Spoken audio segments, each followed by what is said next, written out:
આગળનો ટોપિક છે એમાં બે વિધાન આપેલા છે. પહેલું વિધાન એવું કહે છે કે ટ્રોપોસ્ફિયર જે છે ટ્રોપોસ્ફિયર એની થિકનેસ એની જાડાઈ જે છે એ ઇક્વેટર એટલે કે વિષુવવૃત્ત જે છે વિષુવવૃત્ત અહીંયા વધારે છે કોની સરખામણીમાં? પોલ એટલે કે ધ્રુવોની સરખામણીમાં. ઇન શોર્ટ વિધાન એવું કહેવામાં આવે છે કે આ આપણી પૃથ્વી છે, આ પૃથ્વીનું આ જે છે બરોબર વચ્ચે એ વિષુવવૃત્ત છે અને ઉપર અને નીચે જે છે એ ધ્રુવ છે. તો કે ધ્રુવો જે ઉત્તર ધ્રુવ અને દક્ષિણ ધ્રુવ આ ધ્રુવ કરતાં ઇક્વેટર વિષુવવૃત્તની અંદર ટ્રોપોસ્ફિયરની થિકનેસ જાડાઈ જે છે એ વધુ છે. તો આ વિધાન બિલકુલ એટલે બિલકુલ સાચું છે. કારણ કે મેં મારા જિયોગ્રાફીના લેક્ચરની અંદર મેં તમને ડિટેલમાં સમજાવેલું છે. મેં તમને શું કીધેલું છે કે હકીકતમાં ટ્રોપોસ્ફિયર જે છે એ શું છે? હકીકતમાં ટ્રોપોસ્ફિયરને તમે એવું યાદ રાખો કે ટ્રોપોસ્ફિયર એટલે શું? તો કે ગરમી. ટ્રોપોસ્ફિયર એટલે શું? તો કે તડકો. ટ્રોપોસ્ફિયર એટલે શું? કે તાપમાન વધાર. ટ્રોપોસ્ફિયરનો મતલબ જ મેં તમને એવું યાદ રખાવડાવેલું છે કે ટ્રોપોસ્ફિયર એટલે શું? તો કે ગરમી અને તડકો. તો આપણે વાત કરીએ કે આપણી પૃથ્વી છે બરાબર. પૃથ્વીની અંદર સૌથી વધુ તડકો ક્યાં પડે છે? તો કે ઇક્વેટરની અંદર, વિષુવવૃત્તની અંદર. તો અહીંયા સૌથી વધુ તડકો પડે છે બરાબર, અહીંયા સૌથી વધુ. તો ટ્રોપોસ્ફિયર જે છે એની થિકનેસ જાડાઈ ક્યાં વધુ હશે? તો કે અહીંયા જાડાઈ હશે ને. જ્યારે પોલ ધ્રુવ ઉપર તો શું હશે? ધ્રુવ ઉપર તો એટલો બધો તડકો જ નથી પડતો, અહીંયા એટલો બધો તડકો જ નથી પડતો.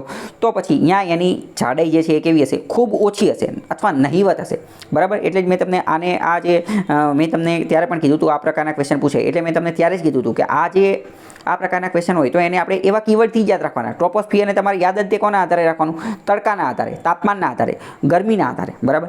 ફરીથી સમજીએ કે આ જે ટ્રોપોસ્ફિયર જે છે ટ્રોપોસ્ફિયર એની જાડાઈ વધુ ક્યાં હોય છે? તો કે ઇક્વેટર એટલે કે વિષુવવૃત્ત પાસે. જ્યારે ધ્રુવો પાસે એની જાડાઈ ખૂબ ઓછી હોય છે. પહેલું વિધાન સાચું છે. બીજું વિધાન જોઈએ કે ઇક્વેટરની અંદર હીટ જે છે એ કન્વેક્શનલ કરંટ જે છે એના દ્વારા ખૂબ ઊંચાઈ સુધી જઈ શકે છે. ફરીથી સમજો, પૃથ્વી છે બરોબર, વચ્ચે ઇક્વેટર એટલે કે વિષુવવૃત્ત છે.